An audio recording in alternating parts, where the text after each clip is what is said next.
Assalamualaikum warahmatullahi wabarakatuh. Saya Anissa Octavia Putri dari Prodi PAUD.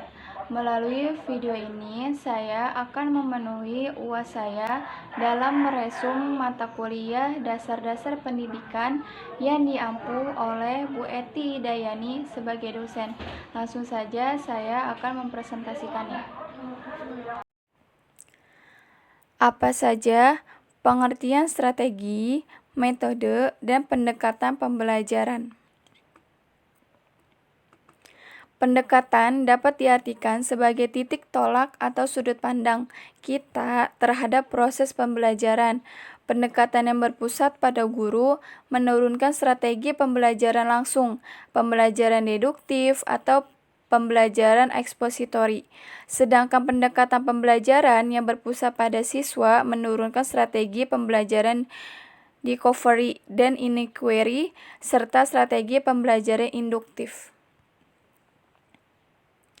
Apa saja prinsip-prinsip penggunaan strategi pembelajaran dalam proses pendidikan?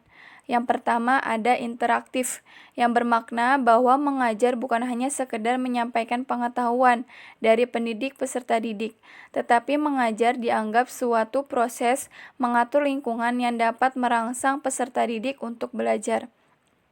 Yang kedua ada inspiratif, yang dikatakan inspiratif jika proses pembelajaran memungkinkan peserta didik untuk mencoba dan melakukan sesuatu. Yang ketiga, menyenangkan. Proses pembelajaran harus memungkinkan seluruh potensi peserta didik dapat dikembangkan. Hal ini hanya akan mungkin terjadi jika proses pembelajaran di sekolah tidak menegangkan, tidak menakutkan, tetapi menyenangkan, menggembirakan bagi peserta didik. Yang keempat, menantang proses pembelajaran haruslah membuat peserta didik tertantang untuk mengembangkan kemampuan berpikir, kemampuan keterampilan aplikatif, dan keterampilan bersosial. Yang kelima, motivasi adalah daya dorong yang memungkinkan peserta didik untuk bertindak atau melakukan sesuatu.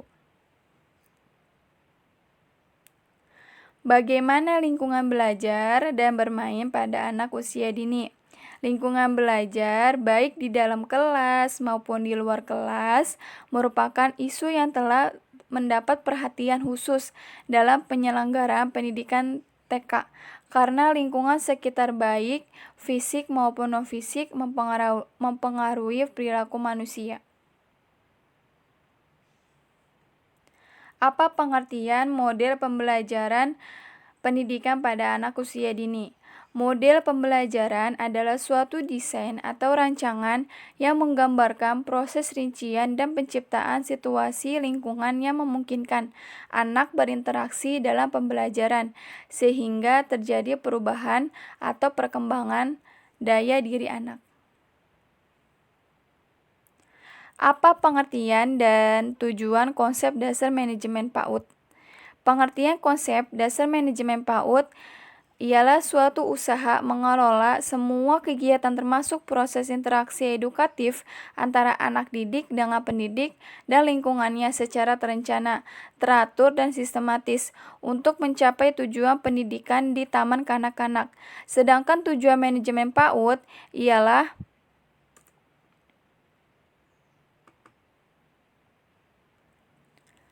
dapat dicapai dengan cara mengefisiensikan biaya-biaya pengeluaran, tetapi dengan hasil yang optimal, dan mengefektifkan langkah-langkah dalam mengambil setiap keputusan, sehingga tujuan lembaga dapat tercapai.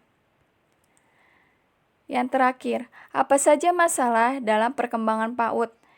Masalah dalam perkembangan PAUD itu ada 4. Pertama ada permasalahan dalam perkembangan fisik motorik, yang kedua ada permasalahan dalam perkembangan kognitif, yang ketiga ada permasalahan dalam perkembangan sosial, yang terakhir yang keempat ada permasalahan dalam perkembangan emosi. Itu saja yang bisa saya presentasikan dalam meresum mata kuliah dasar-dasar pendidikan. Kurang lebihnya mohon maaf. Wassalamualaikum warahmatullahi wabarakatuh.